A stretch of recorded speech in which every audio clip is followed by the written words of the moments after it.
Esto es Encuentros con la Historia. Hoy presentamos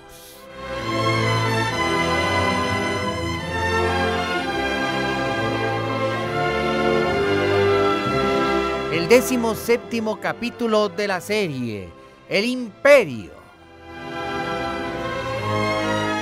196 años de la grandeza azteca. Productor ejecutivo, el señor Pedro Manzano. Productora general, Araceli Piña. Efectos físicos, efectos especiales, ambientación y responsable de la operación técnica, don Jorge Alonso. También en la operación técnica, César Arturo Becerril y Saim Cruz Torres. Responsable de la investigación histórica, la investigación musical y la musicalización, el señor Felipe Saldívar. Y todos bajo la dirección de tu amigo el doctor Pepe Cruz, responsable de la creación y de la redacción del libro histórico.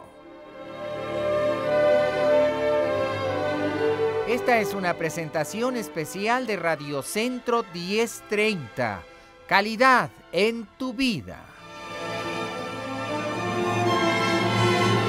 Y una aportación especial a la cultura de los mexicanos. El conocimiento de la historia nos hace mejores personas. Y el conocimiento de la historia mexicana nos transforma en mejores mexicanos. Mexicano, haz un esfuerzo. Conoce tu historia.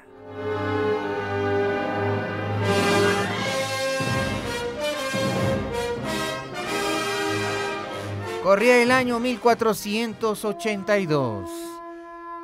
Al frente de su formidable ejército, el emperador Tizoc cruzó las regiones de los valles y llanos de Apan. Una masa humana de tales dimensiones era verdaderamente portentosa. A la distancia, cubriendo kilómetros enteros, iban las huestes imperiales. La ruta era sencilla. Avanzarían durante 7 jornadas hasta la región de Acasochitlán.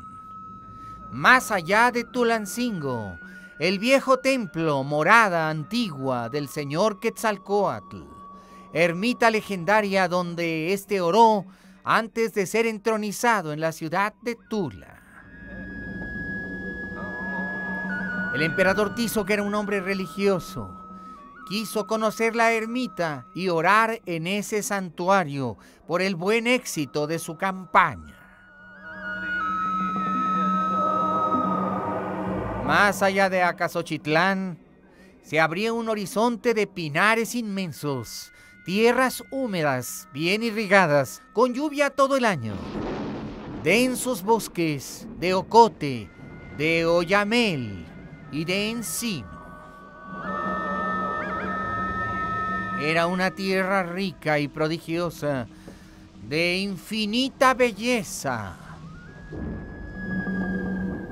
Los exploradores del ejército azteca siempre iban muchos kilómetros adelante. Había una red de ellos, más de 700, los cuales iban midiendo el terreno y explorando que no hubiera una fuerza contraria que pudiera tender una emboscada a las primeras líneas de avanzada del ejército.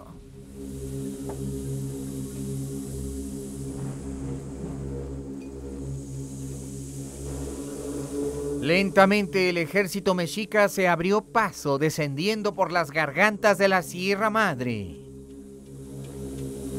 Iban hacia la Tierra Caliente. Más allá de los encinos y de los pinares, se confrontaron con una naturaleza exuberante. Eran días de lluvia, de viento, los jaguares del cielo, los sagrados jaguares del señor Tlaloc, dejaban escuchar su voz todas las noches en continuas tempestades. Esto hacía resbaladizos los caminos, y los aguadores tlaloques dejaban caer sus cántaros de lluvia desde lo alto.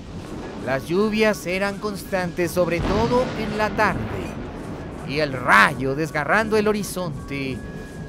El ejército mexica se abría paso en medio de aquella exuberante naturaleza, y finalmente llegaron al nacimiento del río Nautla. Hacía un mes que los jaguares y los tigres habían salido de Tenochtitlan. Se abrían paso en medio de una naturaleza exótica y exuberante.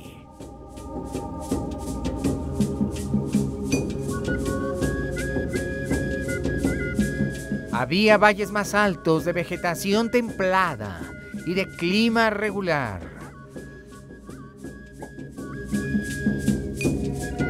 La exploración azteca permitió el control de la parte media de la sierra, aunque los informantes imperiales tenían ya noticias de movimientos enemigos.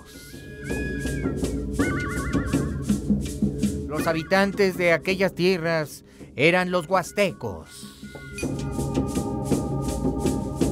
Sus dominios estaban formados por reinos diferentes con cabezas de diferente linaje, pero había reyes y territorios bien definidos.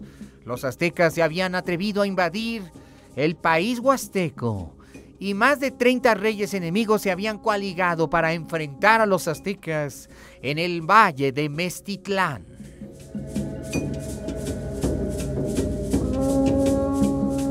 Hizo que era muy prudente, juicioso y parsimonioso, y llevaba consigo a sus mejores capitanes.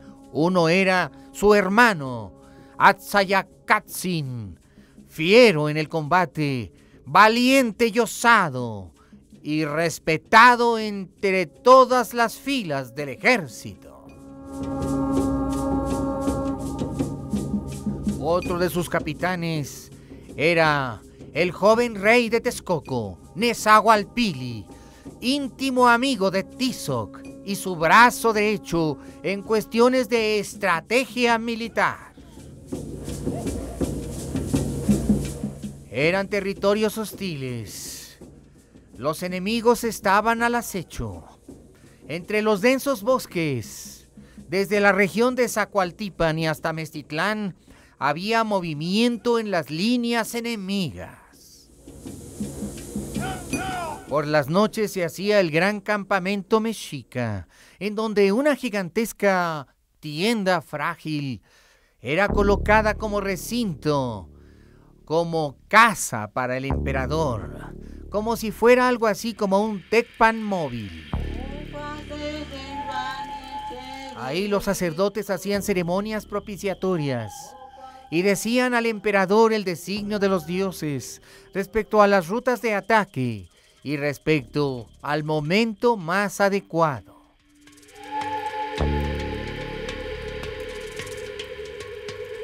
Tizoc era un hombre de 34 años, se veía animoso, contento, jovial. Algunos cronistas creen que pudiera tener ya los 37, pero de cualquier manera era un hombre joven. Y en las noches gustaba de divertirse, y se tocaba y se bailaba para él y para sus generales. Se danzaba. Tizoc era un hombre confiado. Infundía entre los hombres paz, una sabia paz.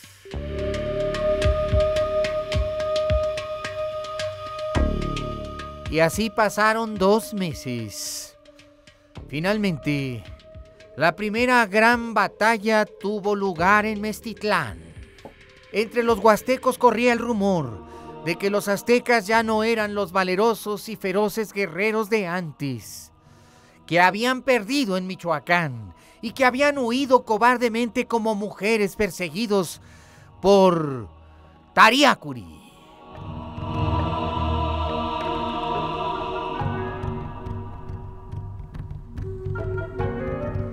La terrible derrota en Michoacán había cundido como rumor entre todos los pueblos de la costa del Golfo, los totonacos en el sur, los huastecos en el norte.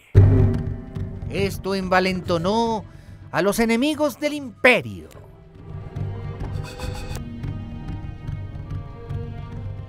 Las fuerzas aztecas, entre 20 y 30,000 hombres, tuvieron que enfrentar a un nutrido grupo de soldados huastecos, casi 40,000, una fuerza semejante a la que comandaba el Cazonzi michoacano en Tangaxuán.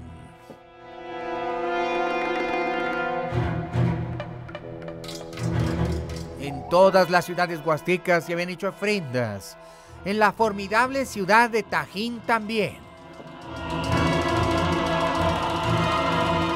Y finalmente sobrevino la confrontación.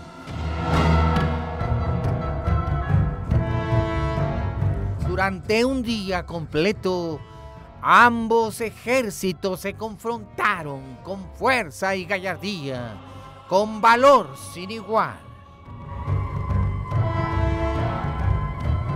Quizá los aztecas no estaban totalmente preparados,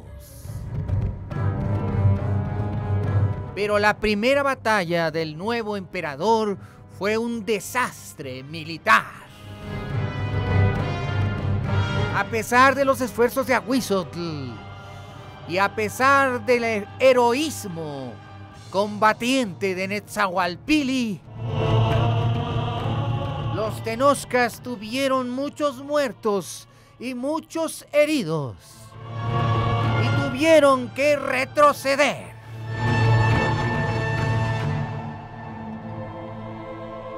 El descontento se hizo general entre las filas del ejército.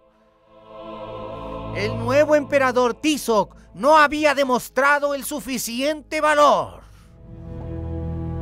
Quizá por su pierna coja, pero no había demostrado la gallardía y el valor de su hermano Atzayacatl.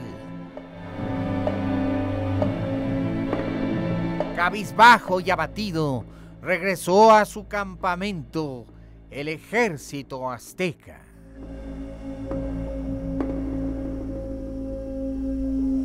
Vinieron días oscuros.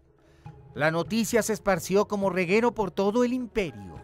Hubo sublevaciones en Oaxaca, en el istmo de Tehuantepec. Corría el rumor de que el nuevo emperador era cobarde y débil.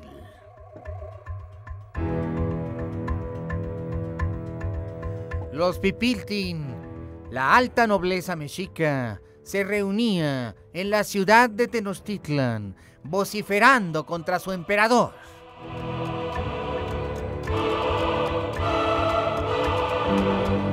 Habían brotado conspiraciones en la ciudad de Iztapalapa y en la de Chalco.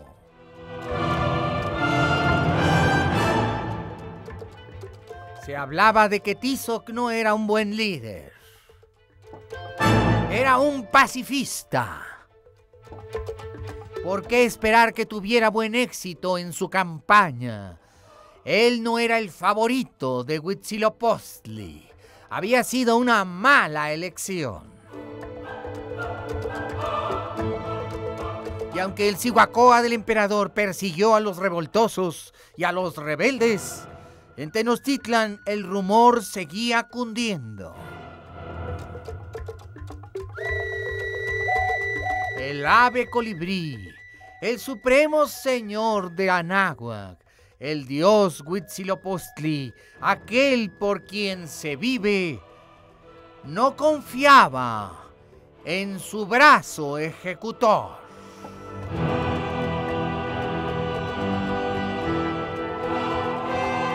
Había signos de rebeldía en todo el imperio y la noticia de la derrota se extendía con facilidad en los 4 rumbos cardinales. Era necesario que Tizoc castigara a los huastecos o sería el hazmerreír de Anáhuac. Angustiado y abatido, el emperador se vio oscurecido por la derrota.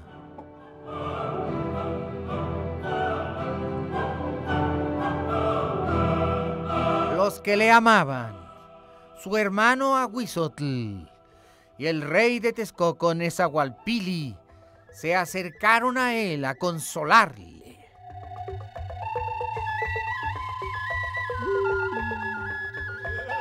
Tizoc pensaba que por su deformidad física no podía dar ejemplo a sus bravos soldados.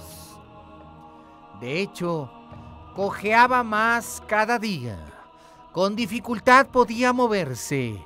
A veces orgullosamente pedía caminar, pero se fatigaba muy pronto y tenía que subir para ser llevado en andas.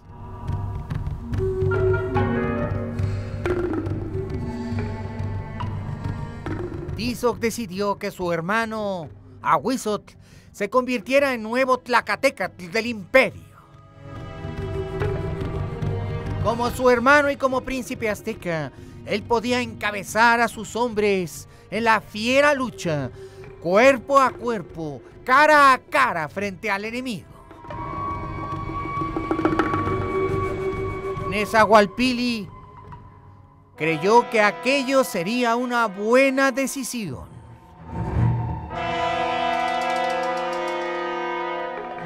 Los aztecas tendrían que seguir avanzando hacia la tierra huasteca.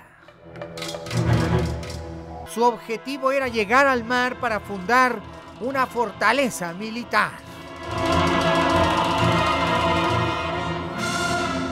Había pasado ya casi un año desde el inicio de la campaña y no había buenos resultados. La mala fama del emperador Tizoc se esparcía por todos lados y las intrigas palaciales pidiendo su cabeza. Era un pésimo general, era un hombre cojo, no tenía el valor, no era un buen orador. Aunque fuera el emperador, aún así podía ser desobedecido.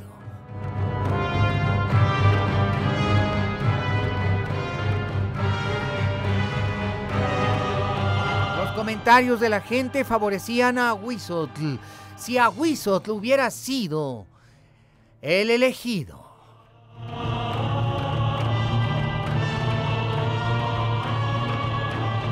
Pero finalmente, confortado por su hermano Ahuizotl y por su brazo derecho en la guerra, el rey de Texcoco, Nezahualpili, por fin se vio a Tizoc portando la corona y el bastón de mando y la espada hecha de obsidiana, arengar a su ejército con rabia y necesidad de victoria.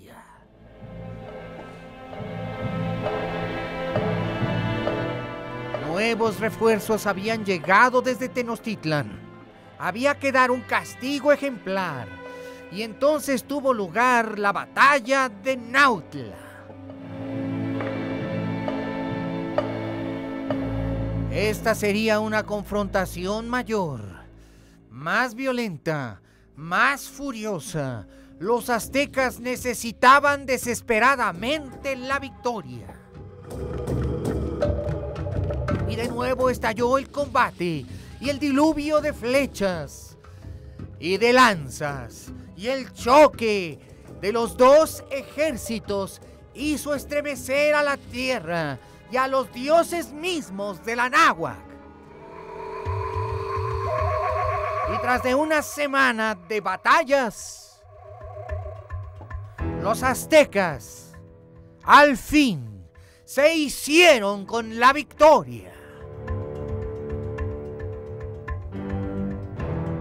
Sus enemigos huían despedazados, destrozados, aniquilados por la furia de las garras de los caballeros tigres y águilas. El ejército había recuperado la confianza, pero no ha sido Tizoc, decían, ha sido el valor de Ahuizotl, la fiereza de su mando. Es un héroe. Es nuestro capitán. Y las habladurías llegaban hasta Tizoc y éste agachaba la cabeza sintiendo que era verdad.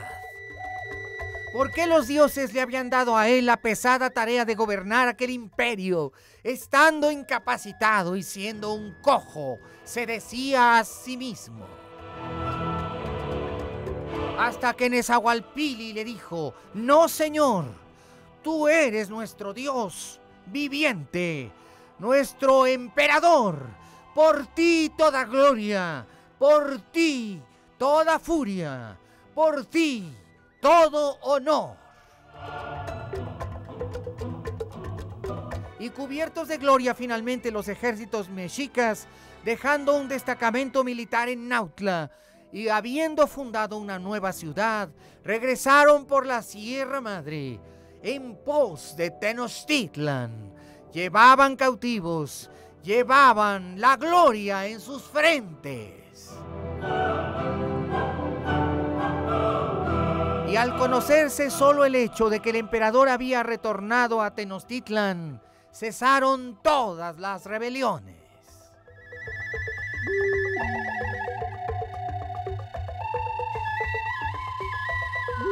Vamos a mensajes.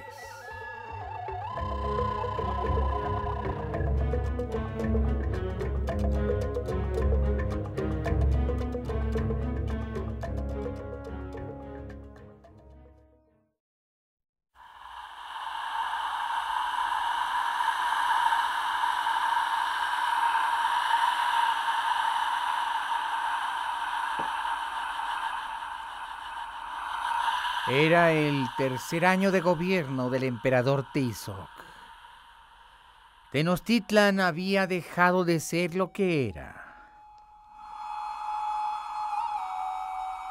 El pequeño templo de carrizos y barro, erigido en 1325 en el sitio anunciado por el caudillo Meshi y descubierto por el caudillo Tenoch, se había convertido ahora en la ciudad más grande y luminosa, espléndida y maravillosa del continente americano.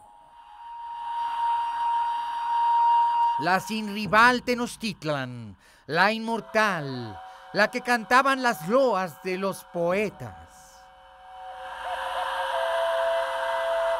El centro de la ciudad estaba ocupado por los edificios de gobierno y de culto, incluyendo el Templo Mayor. Ahora Tizoc se ocupaba en embellecer su capital.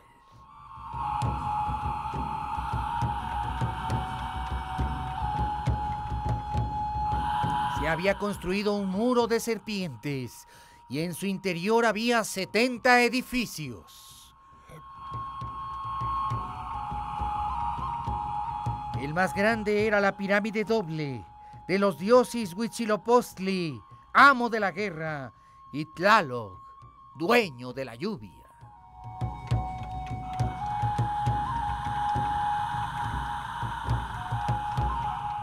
El centro de Tenochtitlan podría haber rivalizado con el centro de Atenas, o su Acrópolis, o con el centro de la ciudad imperial de Roma y su foro romano, o con el centro de Babilonia y su Zigurá de Inanna Ishtar y sus jardines colgantes, o con el centro de Alejandría y su gran faro.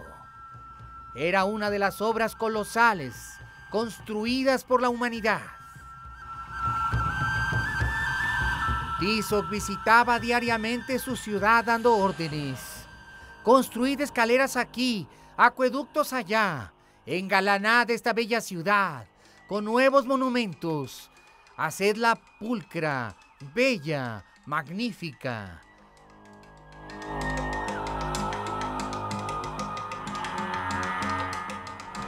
El gran templo mayor estaba rodeado por habitaciones sacerdotales, escuelas para nobles, canchas de pelota, palacios del Tlatoani, casa de las fieras, que era una especie de gran zoológico donde había jaguares y pumas y toda suerte de fieras, incluyendo el lobo mexicano, el coyote y muchas más. Más allá se encontraban los grandes depósitos de tributo y los gigantescos mercados de Tenochtitlan, rivales de los grandes mercados que estaban más lejos, en la otra isla, en Tlatelolco. Aquella era la capital del mundo conocido, una ciudad tan vasta y gigantesca que ahora contaba con casi ya 500,000 de habitantes.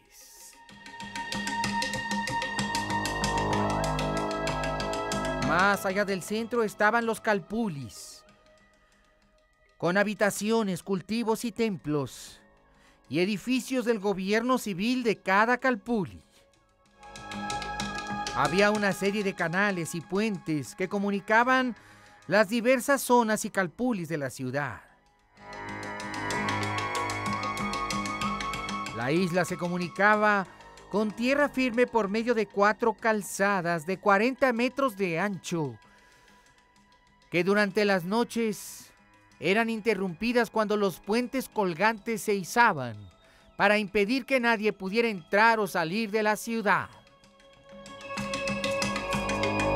El agua potable venía a través de los grandes acueductos de piedra, el principal de Chapultepec.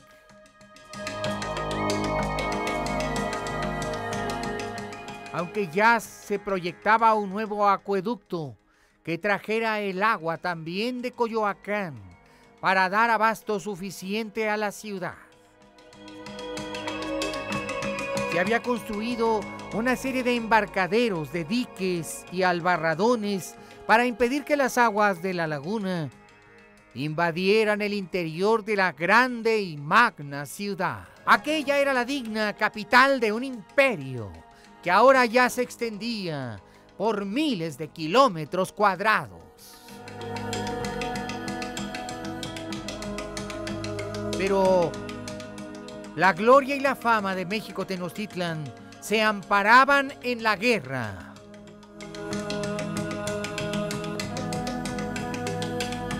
Toda la riqueza y el poder que llegaban a Tenochtitlan era producto de la guerra, bien fuera por botín o por tributo.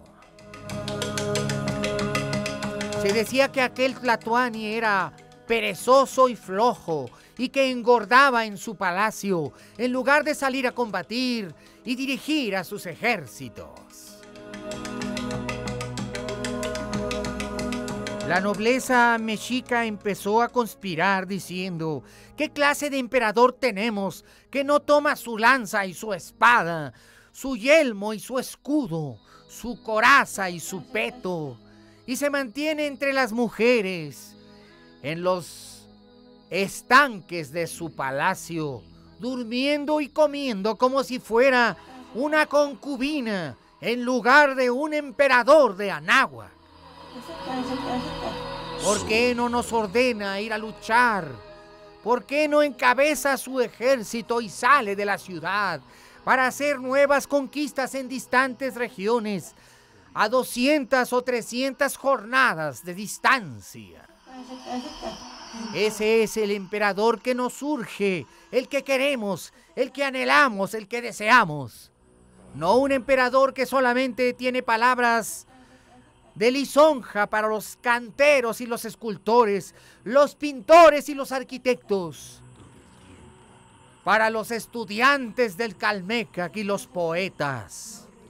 Queremos un emperador valiente, queremos un guerrero, un hombre aguerrido, un príncipe solar que traiga cautivos para el sacrificio en el gran templo de aquel por quien se vive, del mago colibrí.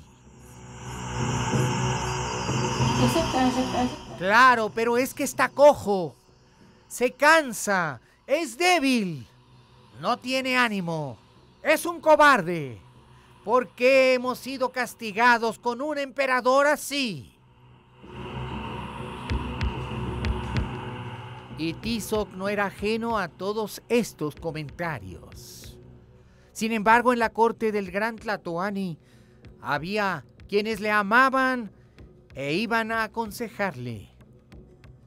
Y Ahuizotl, quien se esperaba fuera el siguiente emperador, sentía un amor leal por Tizoc, y entonces fue a verle acompañado de Nezahualpilli.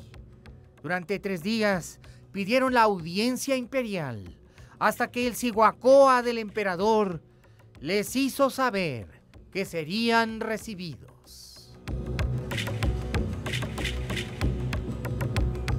El pretexto de aquella recepción era que Nezahualpilli estaba ya en edad de merecer una reina para Texcoco, y él anhelaba y amaba que fuera una hermana del emperador. Iría solícito a pedir la mano de aquella princesa, pero trataría de influir en el ánimo del emperador para que éste promoviera nuevas guerras, nuevas conquistas. Vamos a mensajes.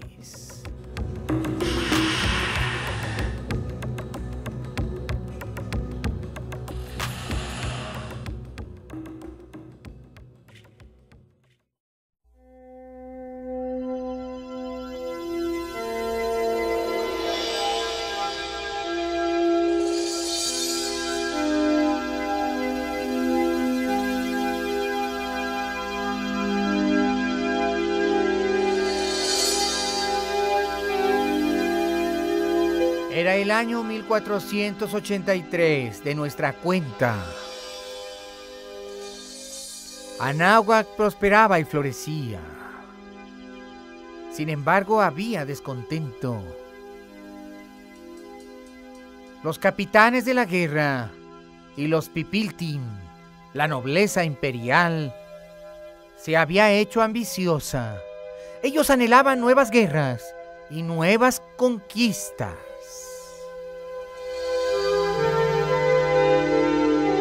Pero el emperador Tizoc solamente les hablaba de paz, de compasión, de piedad.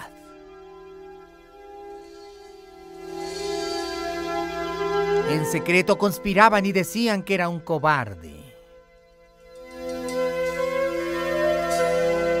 Pero la verdad era un hombre sabio.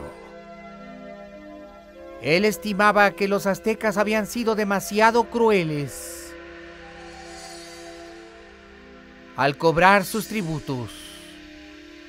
Él había ordenado en todo el imperio que no se oprimiera, que se obtuviera el tributo con generosidad.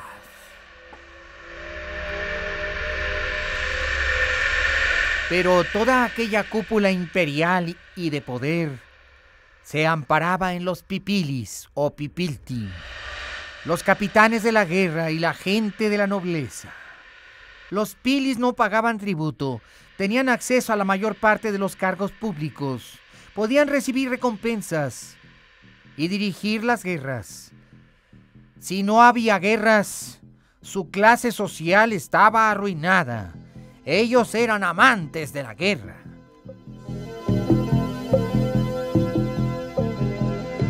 De este grupo surgían los sacerdotes principales y los gobernantes, y sobre todo los altos jefes militares. Los jóvenes capitanes de origen pipiltin amaban la guerra como su fundamento de vida, porque si no había guerra, tampoco había riqueza. En comparación, el sector denominado de los Macehuales estaba constituido por el pueblo, campesinos, pequeños comerciantes, artesanos, recolectores y cazadores del lago. Esta gente no vestía con las ricas telas de algodón de los pipiltin, sino con telas duras de fibras de maguey. Solo ciertos miembros de este sector habían alcanzado privilegios y abandonado su condición de Macehualtin. Eran los comerciantes que acumulaban grandes fortunas y los guerreros que se distinguían en la batalla. Y si no había guerras, ellos tampoco prosperarían. Junto a los macehuales había otros grupos sociales que no formaban parte de la vida normal de los calpuli. Por ejemplo, estaban los mayeque, especie de siervos ligados al trozo de tierra que trabajaban. También estaban los tlatlacotin, es decir, los esclavos. Eran individuos vendidos por su padre o por sí mismos cuando no podían pagar una deuda, o bien que se habían convertido en esclavos por haber sido sentenciados por un tribunal después de haber cometido graves faltas. En todos estos casos existía un contrato que fijaban los jueces y las condiciones de servidumbre o donación en que se encontraban estos hombres. Muchas veces los esclavos estaban obligados al trabajo forzado y muchas veces una familia entera, incluyendo niños y mujeres, tenían que soportar esta carga, la carga de vivir para el amo.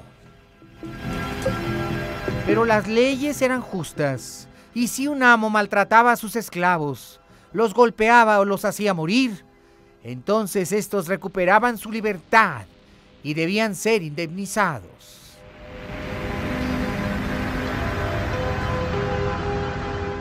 Además de estos grupos sociales, había otros individuos de casta mucho menor. Eran los que portaban un collar de madera. Estos eran los más pobres de entre los pobres y se llamaban tlatlacotin.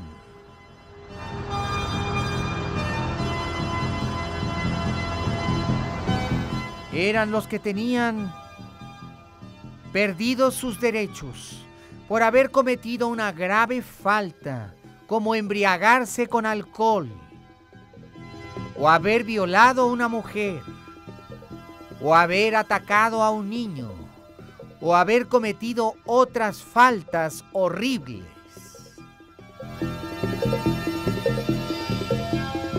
La organización azteca era casi perfecta. Los delitos no existían, ni las borracheras estaban toleradas. Solamente se podía beber cuando los sumos sacerdotes lo autorizaban, y solamente hasta cierto grado. Si se cometía la grave falta de embriagarse 2 días seguidos, entonces se perdían todos los derechos y se podían convertir en uno de esos hombres horribles, un tlacotin, que era menos que un ser humano, peor que un perro o que una bestia.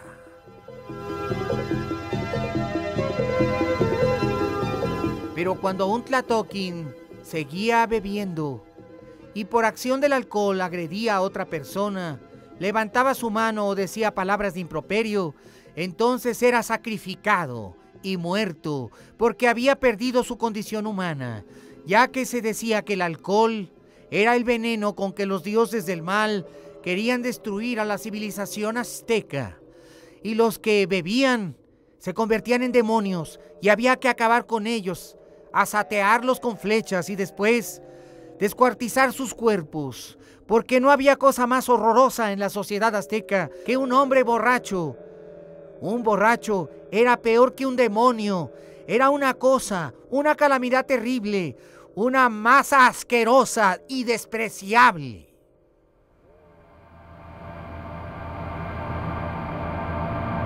A través de estas leyes tan estrictas y de esta ética rigurosa, en Tenochtitlan no había ladrones, ni saqueadores, ni amantes de lo ajeno, ni violadores. Era una sociedad feliz y perfecta, en que no había crímenes ni delitos. Por esto, ni siquiera existían las cárceles. La seguridad era absoluta. Una mujer podía cruzar la ciudad con sus hijos sin esperar temor ninguno.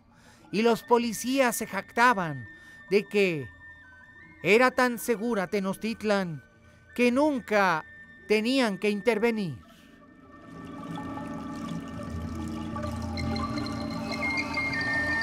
Era una ciudad feliz, y Tizoc puso mucho énfasis en la policía, diciendo que él regía la ciudad más bella, noble y segura del mundo, donde no había delincuencia, y para él eso era lo importante. Se dice que el propio Tizoc, disfrazado de hombre común, salía a las calles de la ciudad para verificar que ésta estuviera limpia y fuera segura. Sin embargo, después de concedida la audiencia, las alarmantes palabras de los consejeros del emperador se escucharon cuando las grandes puertas del salón del trono se abrieron para que los consejeros del emperador se acercaran a este y le dijeran: Señor, mi gran señor, tienes que hacer la guerra, tienes que someter a los pueblos distantes, porque los pipiltin y los capitanes y los comerciantes de los Macehualtin están descontentos. Señor, ordénanos ir lejos, a tierras distantes, llevando tus insignias imperiales, conduciendo tus ejércitos para hacer la guerra. Finalmente, el supremo emperador del Anáhuac, vestido con sus mantos imperiales y suntuosos, con sus collares y sus calzas de oro, con sus diademas de piedras preciosas, aquel representante del supremo colibrí levantó su espada y miró al horizonte, diciendo a su hermano Ahuizotl y al príncipe de Texcoco, al sabio señor de Zahualquili: está bien, de acuerdo, haremos la guerra.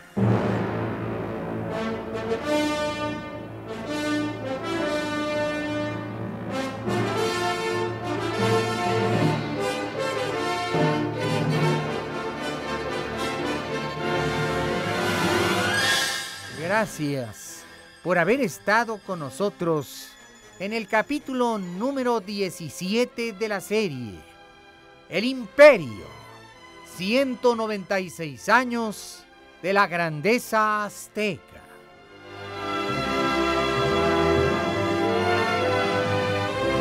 A nombre de Radio Centro 1030 y de todos quienes hacemos este programa, muchas gracias por tu preferencia. Te esperamos mañana. Y recuerda, el conocimiento de la historia nos hace mejores personas. Y el conocimiento de la historia mexicana nos transforma en mejores mexicanos. Te espero mañana, por la misma estación y a la misma hora.